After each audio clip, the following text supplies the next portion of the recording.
모두에게 함께 하시기를 주의 이름으로 축복합니다.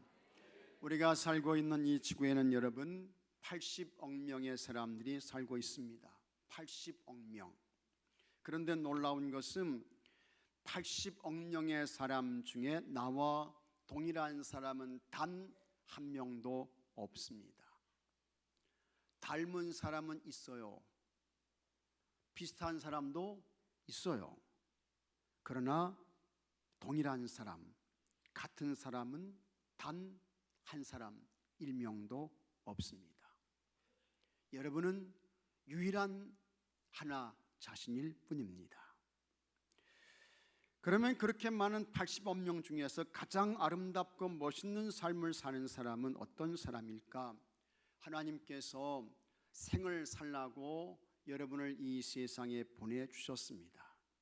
그런 사람이 자기의 신분과 위치를 잃어버리지 않고 본질에 맞게 창조의 하나님을 사랑하는 것입니다. 그 하나님께 찬송과 영광을 올려드리며 하나님을 경외해요. 그 하나님을 예배합니다. 이와 같은 삶을 한결같이 사는 거예요. 어느 때까지? 하나님의 부름을 받을 때까지. 그러다가 하나님께서 정하신 때가 있습니다. 하나님께서 보내신 때도 있지만 그 영혼을 취하실 때도 있어요. 바로 그때에 영광 중에 하나님의 부름을 받고 하나님 계신 하나님 나라 천국의 본향으로 돌아가는 것입니다. 이 사람이 인생을 제일 잘 산 사람입니다. 바르게 산 사람이고 옳게 산 사람이에요. 하나님께서 세상의 모든 것을 말씀으로 창조하셨습니다. 첫째 날 빛을 창조하셨습니다. 둘째 날 하늘 궁창을 만드셨어요. 셋째 날 땅과 바다와 땅 위의 식물을 만드셨습니다. 넷째 날 해와 달과 별을 창조하셨습니다. 넷째 날. 그리고 하나님께서 이 우주의 중심이 태양이 되게 하셨습니다. 지구는 태양을 중심으로 해서 1년에 한 바퀴씩 회전을 해요. 이것을 여러분 지구의 공전이라고 합니다. 이때에 걸리는 시간이 365.25일입니다. 그리고 지구는 아시는 대로 23.5도가 기울어져 있습니다. 지구가 1년에 한 번 태양을 돌면서 뭐가 생깁니까? 봄, 여름, 가을, 겨울이 있게 되는 것입니다. 그 다음에 지구는 하루에 한 바퀴씩 스스로 회전을 하지요. 이것으로 뭐가 생겨요? 낮과 밤이 있게 되는 것입니다. 지구가 태양을 정면으로 보면 그때는 뭡니까? 낮이에요. 지금 우리가 이제 낮을 보내고 있잖아요. 그리고 지구가 태양 반대편에 서게 되면 밤이 되는 것입니다. 실질적으로 태양은 움직이지 않습니다. 이 태양은 가만히 있는 것입니다. 그러나 지구에 살고 있는 우리는 이 지구가 움직이는 것을 느끼지 못합니다. 그래서 사람들이 지구가 움직이는 것이 아니라 태양이 움직인다고 말합니다. 아마도 지구가 움직이는 것이 느껴진다면 우리는 모두 여러분 멀미를 하게 될 것입니다. 차멀미 하잖아요. 배멀미 하잖아요. 근데 이렇게 배 타고 또 차 타지 않고 배 안 타고 또 차 타지 않고 비행기 타지 않고 나 멀미 나서 죽겠어 이런 사람 한 사람도 못 봤어요. 그런 사람은 없습니다. 이 지구가 움직이는 것이 느껴진다면 우리 다 멀미해야 돼요. 이 지구는 너무 빠른 속도로 태양 주위를 돌고 있습니다. 이 지구의 자전 속도가 얼마냐? 놀라지 마십시오. 시속 1667km입니다. 한 시간에 1667km를 가는 거예요. 이걸 초속으로 계산하면 얼마냐? 초속 30km입니다. 1초 똑딱 할 때에 얼마일까요? 30km를 가는 거예요. 굉장하죠. 그러니까 지구는 뭐냐? 80억 명의 사람들을 태우고 시속 1667km, 초속 30km로 달리는 거대한 우주선입니다. 대단한 것입니다. 엄청난 것입니다. 그런데도 우리는 지구의 자전 속도, 공전 속도를 느끼지 못합니다. 왜 그럴까? 고속도로에서 일정하게 100km로 그냥 쭉 가게 되면 속도감이 거의 느껴지지 않는 것과 같습니다. 계속 100km로 달리게 되면 이게 꼭 서 있는 것 같아요. 그것과 똑같은 거예요. 그래서 우리는 지구가 움직이는 것이 아니라 태양이 움직이는 것으로 착각합니다. 그러나 사실은 그렇지 않습니다. 지구가 움직여요. 이것이 갈릴레오의 지동설입니다. 그럼에도 불구하고 사람들은 태양이 움직인다고 말합니다. 태양은 아침에 떠올라서 저녁에 집니다. 해가 가장 멋있고 아름다울 때가 여러분 언제입니까? 뜨거운 여름날 그냥 막 이 태양이 열기를 쏟아낼 때, 그때 1시, 2시, 3시 이때에 그 태양을 보면서 야, 아름답다, 정말 멋있네, 이렇게 말하는 사람은 단 1명도 없습니다. 이때는요, 뜨거워서 그늘로 피해야 돼요. 부채질 하시면서 쉬셔야 돼요. 뜨거운 태양빛으로 온도가 30도 이상이 돼가지고 이렇게 그냥 열기가 끌어올릴 때 밖에 나가서 일하게 되면 큰일 납니다. 일사병 올 수 있고요, 심하게 되면 생명을 잃을 수도 있습니다. 태양이 떠오르는 아침은 어떻습니까? 이때는 아름다움, 황홀함보다는 웅장함, 장엄함을 느낍니다. 아침에 태양을 보면 자연의 위대한 힘과 에너지를 보고 느끼게 되는 것입니다. 그러면 정말 태양의 아름다움과 황홀함을 느낄 때는 언제일까? 그거는 해가 넘어갈 때입니다. 그것을 우리는 낙조라고 합니다. 태양의 역할을 모두 마치고 저 바다 아래로 혹은 산 너머로 이 해가 떨어지는 거예요. 하늘은 붉게 물들었습니다. 노을이 온통 하늘을 덮었습니다. 그러더니 해가 조금씩 바다 아래로 떨어져요. 혹은 산 등선을 넘어가요. 아름답습니다. 황홀합니다. 멋져요. 사람도 여러분 마찬가지인 것입니다. 하나님께서 세상에 보내셨습니다. 예수님 잘 믿었습니다. 교회를 섬겼습니다. 열정과 열심을 품고 하나님께서 맡기신 사명을 온 마음과 정성을 다해 힘껏 감당했습니다. 그리고 하나님께서 이제는 그 영혼을 불러가실 때가 되었습니다. 그때 하나님께서 천군 천사를 보내시는 거예요. 그 영혼을 취하십니다. 영광 중에 하나님 나라 천국으로 거룩한 이주를 해요. 요한복음 14장 3절에 가서 너희를 위하여 거처를 예비하면 내가 다시 와서 너희를 내게로 같이 하겠습니다. 영접하여 너희를 내게로 영접하여 나 있는 곳에 너희도 있게 하리라. 예수님의 영접을 받고 그 주님 예수님이 계신 하나님 나라 천국으로 거룩한 이주를 하게 되는 여러분의 모습을 생각해 보십시오. 영광이지요. 축복입니다. 감동이고 감격인 것입니다. 그런데 이와 같은 은혜와 축복이 누구에게, 어떤 사람에게 있게 될까?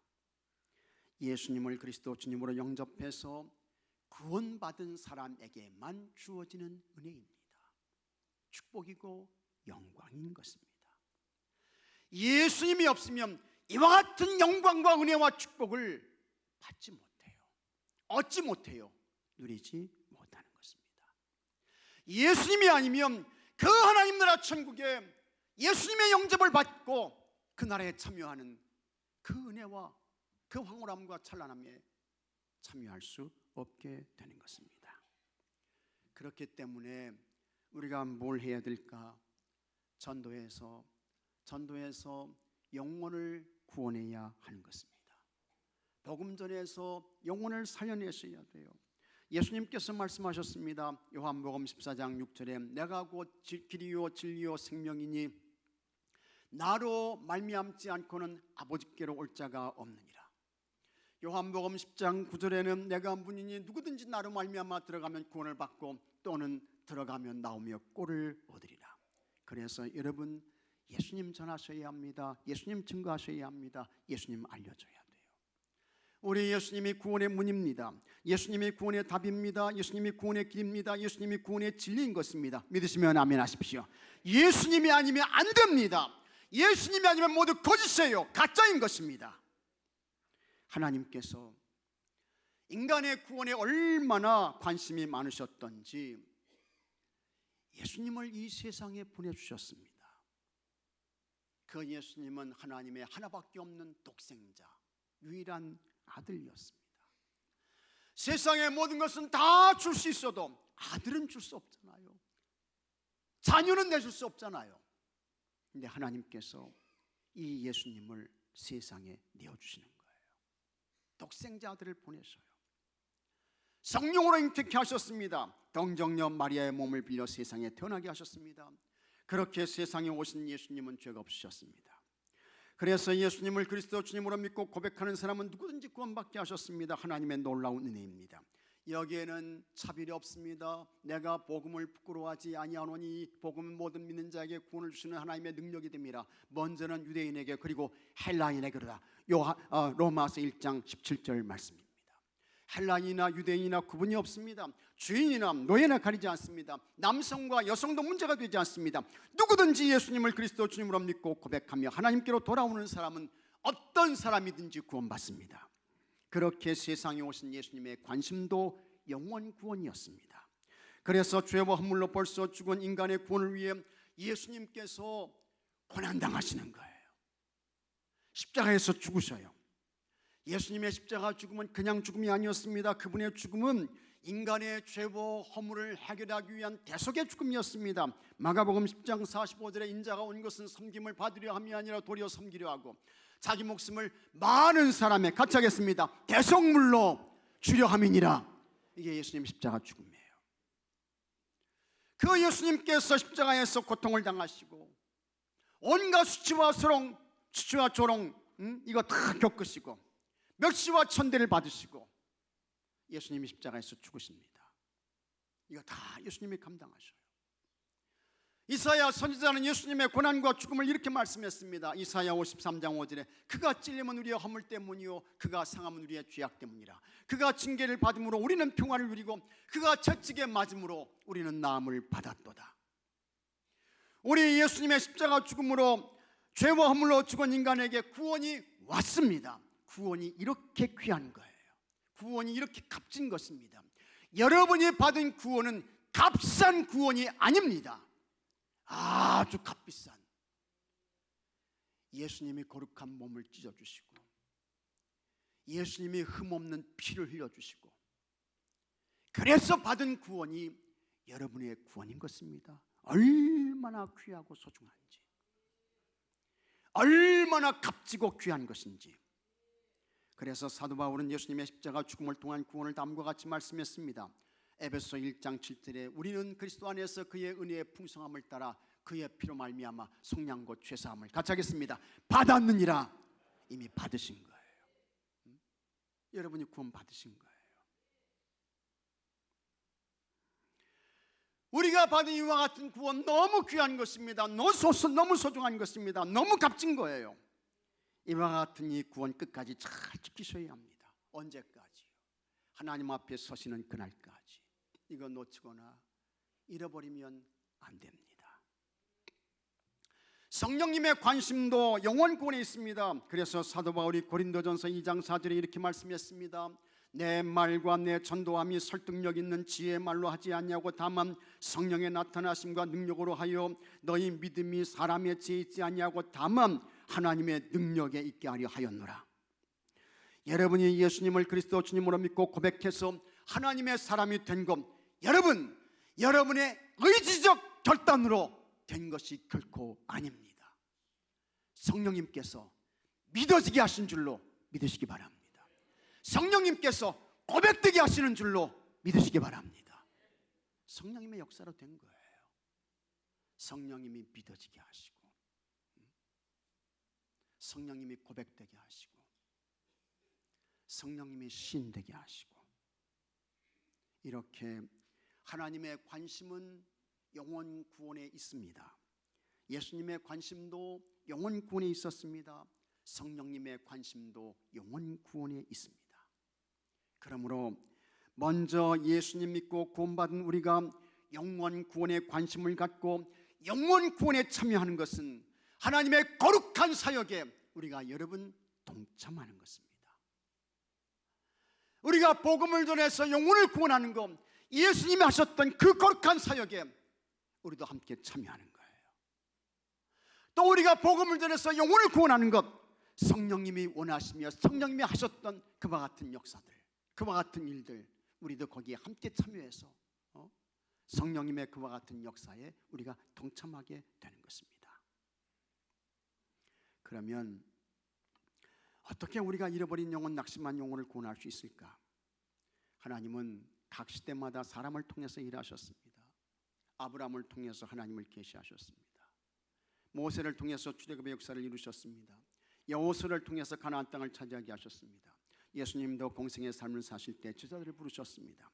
예수님께서 부활하시고 승천하신 후에는 바울을 통해 이방 세계에 복음이 전해지게 하셨습니다.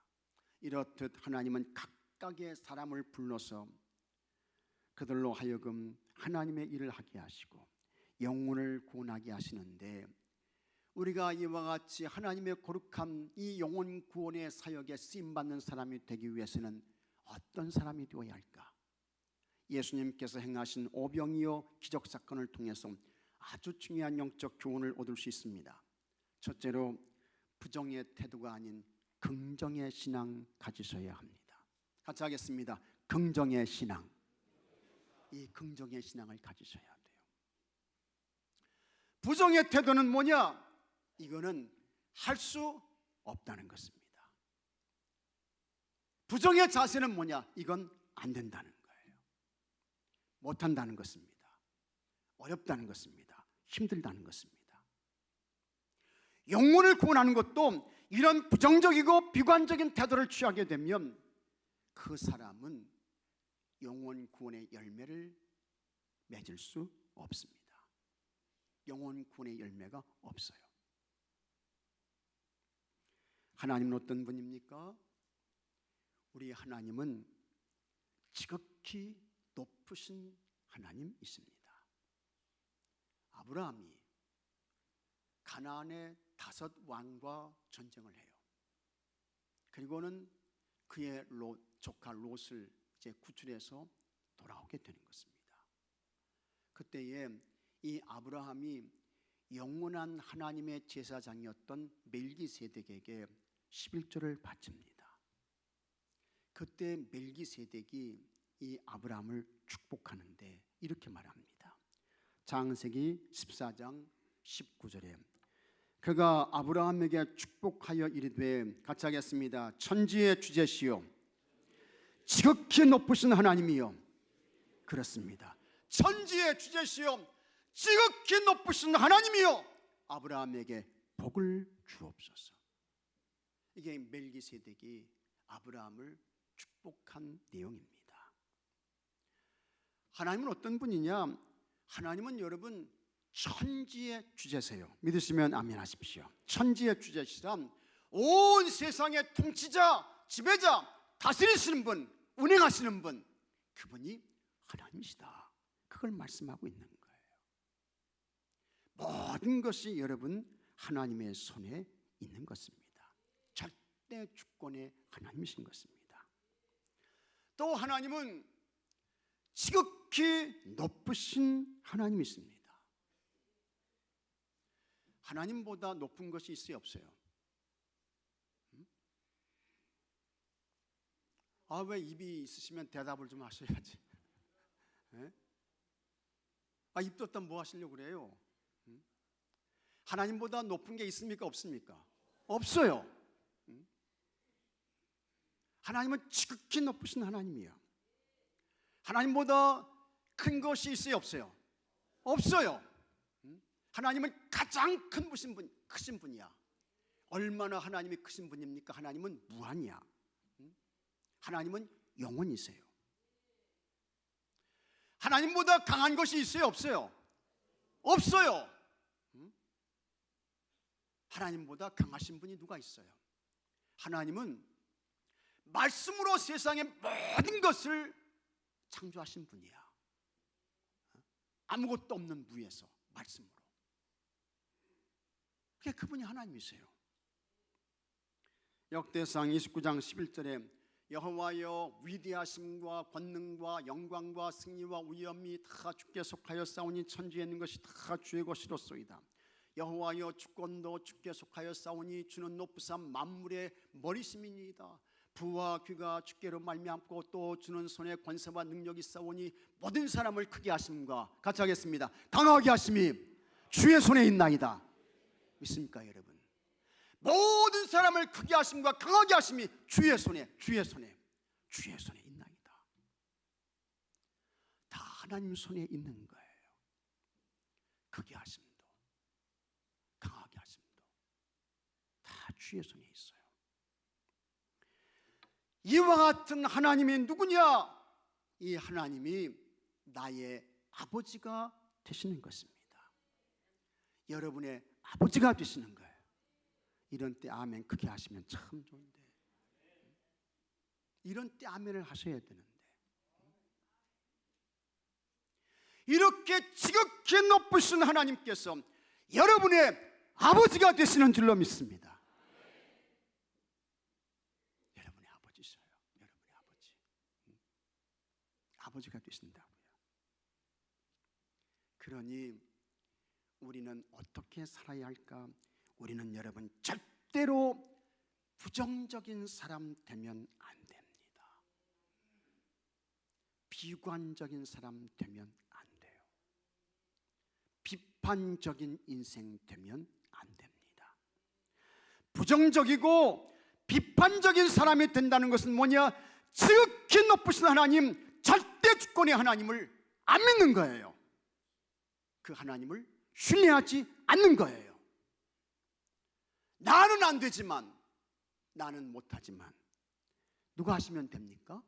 하나님이 하시면 되는 거예요. 하나님이 역사하시면 되는 것입니다. 내가 못하는 것이지 하나님도 못하는 것이 아니라고요. 그런데 내 기준과 잣대를 하나님에게까지 들이대서 하나님도 안 된다는 것입니다. 하나님도 어렵다는 거예요. 매우 불신앙적인 태도이고 자세인 것입니다. 그런 사람은 하나님께서 이루어 가시는 좋은 모습 보지 못합니다. 하나님의 기적과 역사를 보고 경험할 수 없는 것입니다. 예수님께서 갈릴리 바다 저편으로 가셨습니다. 많은 무리들이 예수님께 왔어요. 예수님께서 산에 오르셨습니다. 그 시기는 6월절 명절이 가까운 때라고 했습니다. 그곳에 여러분 남자만 5,000명의 사람들이 모였습니다. 남자만 5,000명이 모였다. 대단한 것입니다. 거기에는 여성들도 있었을 것이고 아이들도 있었을 것이고 연세가 드신 어른들도 있었을 것입니다. 그러니 적어도 거기에 2만 명 정도의 사람들이 모인 거예요. 대단한 많은 사람들이 모였습니다. 사람들이 예수님께서 전하시는 말씀을 듣고 사람들이 다 은혜 받았습니다. 병든 사람 예수님께서 고치셨고, 예수님의 말씀은 율법을 가르치는 랍비나 서기관들과는 달랐습니다. 예수님의 말씀에는요 구원세가 있었습니다. 구원이가 있었어요. 그래서 사람들이 시간 가는 줄 모르고 그냥 예수님의 말씀을 들으면서 다 은혜 받은 거예요. 제가 여기서 설교하면 지금 주무시고 계신 분들도 있지만 그때는요 예수님이 설교하시니까 그냥 사람들이 눈을 부릅뜨고 말이죠, 다 예수님의 말씀을 들으면서 사람들이 다 은혜 받은 거예요. 은혜 받은 거야. 예수님께서 그렇게 계속 말씀을 전하시는데 사람들이 시간 가는 줄 모르고 은혜 받으니까 어느 순간에 저녁 식사 시간이 돌아왔습니다. 때가 돌아온 거예요. 예수님께서 그 무리를 보시니까 이 무리들이 불쌍해. 이분들이 무슨 먹을 게 제대로 있습니까? 입을 게 제대로 있어요? 다 힘들잖아요. 어렵잖아요. 가난하잖아요. 그게 불쌍해요. 그때에 예수님께서 빌립에게 이렇게 말했습니다. 5절에 예수께서 눈을 들어 큰 무리가 자기에게로 오는 것을 보시고 빌립에게 이르시되 우리가 어디서 떡을 사서 이 사람들을 먹이겠느냐. 예수님께서 이렇게 빌립에게 말씀하십니다. 이렇게 빌립에게 말씀하시는 것은 빌립이 어떻게 하는지 어떻게 해요? 시험하기 위해서였다고 했습니다. 빌립이 예수님의 시험에 합격하면 좋은데 사실 그렇지 못했어요. 그래서 7절 말씀 한번 같이 읽어보겠습니다. 빌립이 대답하되 각 사람으로 조금씩 받게 할지라도 200데나리온의 떡이 부족하리이다. 빌립의 대답은 이 많은 사람을 이곳에서 먹일 떡이 없다는 것입니다. 또 이 많은 사람을 먹일 그와 같은 이 돈도 없다는 거예요. 어떻게 할 방법이 도대체 없다는 것입니다. 그러니까 이 사람들을 먹이는 것은 어렵다는 것입니다. 힘들다는 거예요. 불가능하다는 것입니다. 부정적인 대답이고 비관적인 자세였습니다. 그 순간에 예수님의 제자 가운데 안드레가 등장해요. 안드레가 예수님께 말했습니다. 자, 9절 말씀도 한번 같이 읽어보겠습니다. 여기 한 아이가 있어 보리떡 5개와 물고기 2마리를 가지고 있나이다. 그러나 그것이 많은 사람에게 얼마나 되겠사옵나이까. 안드레는 어떤 아이가 가져온 보리떡 5개, 물고기 2마리를 받아서 그걸 예수님께로 가져오는 거예요. 그리고는 안드레가 말합니다. 예수님, 여기에 어떤 아이가 가져온 보리떡 5개와 물고기 2마리가 있습니다. 이 많은 사람에게는 정말 너무 작은 것이지만 어쨌든 이것을 예수님께 가져왔습니다. 안드레가 보리떡 5개와 물고기 2마리를 예수님께 가져왔어요. 그리고는 한번 같이 하겠습니다. 이제부터는 예수님께서 알아서 하세요. 이렇게 안드레가 나오는 거예요. 지금부터는 예수님이 알아서 하셔야 됩니다. 예수님이 일하셔야 됩니다. 예수님이 역사하셔야 됩니다. 하면서 예수님께 모든 것을 다 내어드리고 있는 것입니다. 전적으로 예수님께 맡기고 있는 거예요. 긍정적인 신앙, 긍정적인 자세인 것입니다. 예수님께서 제자들에게 저 사람들 거기 앉게 해라. 예수님께서 오병이어를 손에 드셨습니다. 그리고 감사의 기도를 드리세요. 그리고는 사람들에게 나눠주라고 했습니다. 사람들이 오병이어로 식사를 시작했습니다. 원하는 대로 줬습니다. 달라는 대로 더 줬습니다. 필요한 대로 다 줬어요. 그런데 거기에 모였던 사람들이 모두 배불리 먹은 줄로 믿으시기 바랍니다. 예수님이 보니까 남았어요. 예수님 하시는 말씀이 버리는 걸 없게 하라. 예수님 말씀하세요. 그래서 남은 것을 거뒀습니다. 거뒀더니 12바구니에 가득 찼습니다. 12절에 그들이 배부른 후에 예수께서 제자들에게 이르시되 남은 조각을 거두고 버리는 것이 없게 하라 하심으로 이에 거두니 보리떡 5개로 남은 조각이 12바구니에 찼더라. 예수님의 제자 빌립은 안 된다고 했습니다. 그는 처음부터 안 된다고 했습니다. 못한다고 했습니다. 어렵다고 했습니다. 그러나 안드레는 어떤 아이가 가져온 오병이어를 받아서 예수님께 드려요. 예수님이 하시면 된다는 것입니다. 그리고 정말 예수님이 하시니 오병이어를 통해서 남자만 5,000명의 사람들이 모두 배불리 먹었습니다. 남은 것을 거뒀습니다. 12바구니에 가득 찼습니다. 여러분, 우리는 어떤 사람이 되어야 할까? 똑같은 예수님의 제자예요. 똑같은 예수님의 말씀을 들어요. 똑같은 환경과 처지에 있습니다. 그런데 우리는 어떤 사람이 되어야 할까? 빌립 형의 사람입니까? 안드레 형의 사람입니까?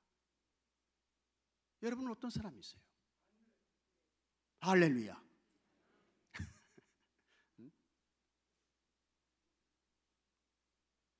똑같은 상황에 있는 거야. 똑같은 제자야. 똑같은 예수님의 말씀을 들어요. 근데 빌립 형의 사람과 안드레 형의 사람으로 나눠지는 거예요. 이게 갈라지는 거야. 어떤 사람이 영혼을 구원할 수 있을까? 빌립 형의 사람입니까? 안드레 형입니까? 빌립 형의 사람은 처음부터 안 된다고 보는 거예요. 어렵다고 보는 거예요. 힘들다고 보는 것입니다. 부정적인 자세입니다. 비관적인 태도죠. 이런 사람에게는 여러분, 오병이어의 기적은 일어나지 않습니다. 교회 안에서도 마찬가지예요. 똑같은 상황인데 어떤 사람은 빌립 형이야.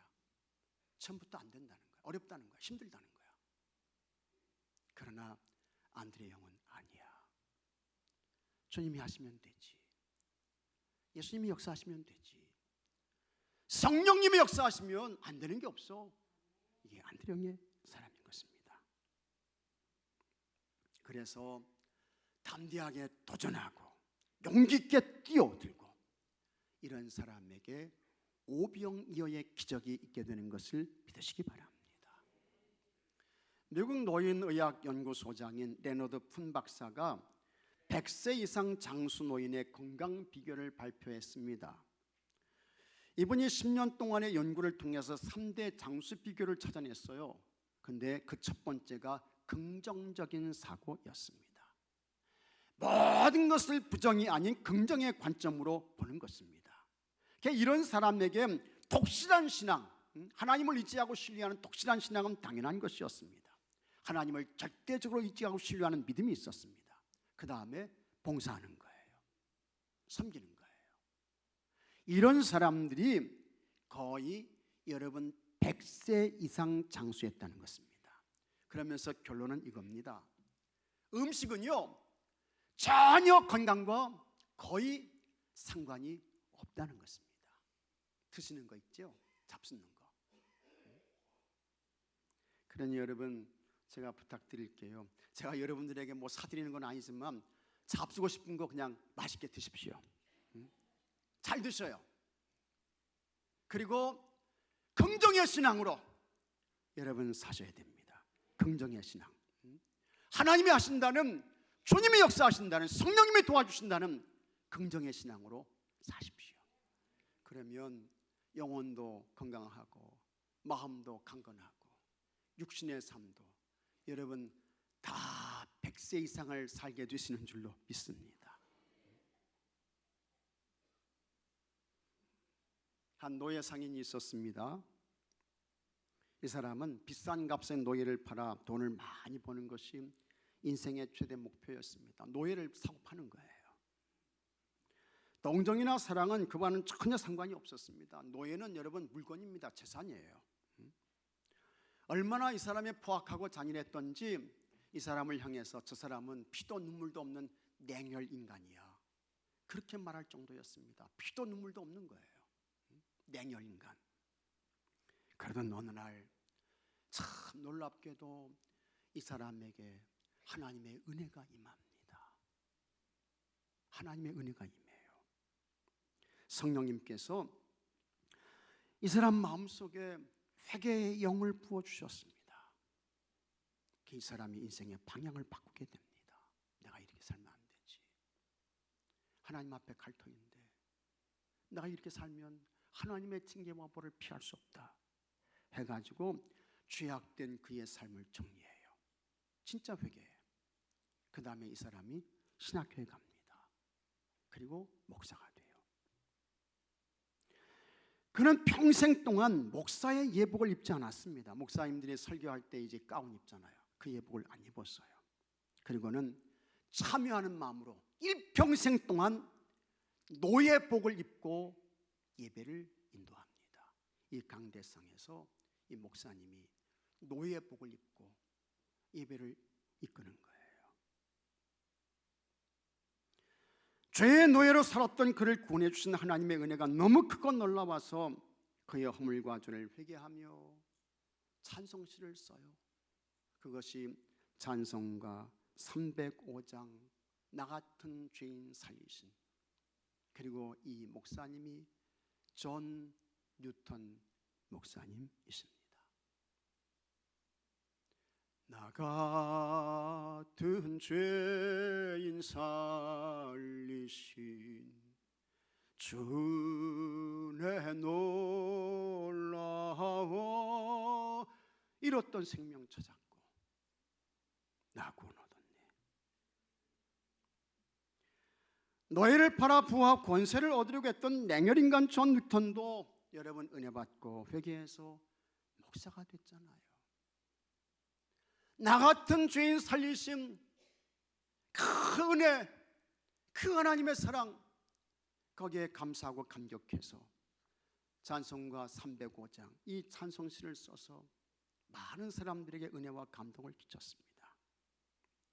여러분 주위에 있는 예수님 안 믿는 사람들, 여러분 그 어떤 사람도 구원의 가능성이 있음을 믿으시기 바랍니다. 다 구원의 가능성이 있어요. 적어도 냉혈 인간이라고 불릴 만큼 존 뉴턴보다 여러분 악하지 않잖아요.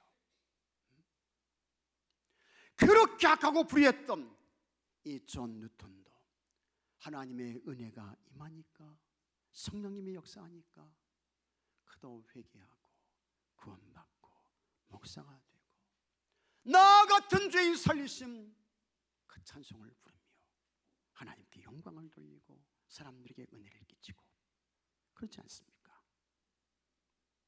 빌립처럼 안 된다는 부정적인 생각을 하시면 안 됩니다. 안드레처럼 예수님께서 하시면, 성령님이 도와주시면 어떤 사람도 구원받을 수 있음을 믿으시기 바랍니다.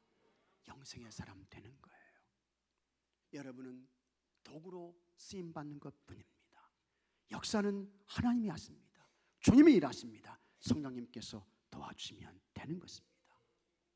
그러니 절대로 부정적인 신앙 갖지 말고 안드레처럼 긍정의 신앙과 기대를 가지고 여러분 기도하시고 전도하시고 포기하지 않고 복음 전해서 영혼 구원의 열매를 맺으시고 하나님의 교회를 부흥케 하는 여러분들이 되시기를 주의 이름으로 축복합니다.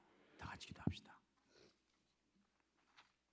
하나님 아버지, 우리는 절대로 빌립처럼 부정적인 자세와 태도로 살지 않게 하여 주옵소서. 안드레처럼 긍정의 신앙과 자세와 사람 되게 해 주시옵시고, 하나님을 절대적으로 의지하며 지극히 높으신 하나님을 기대하며 주님과 성령님을 의지하고 신뢰하며 복음 전하고 전도해서 우리를 통해서 많은 영혼들이 구원받게 하여 주옵시고 하나님의 교회가 부흥케 하여 주시옵소서. 우리 주 예수 그리스도 이름으로 기도하옵나이다. 아멘. 이 시간 치유와 회복에 기도하겠습니다.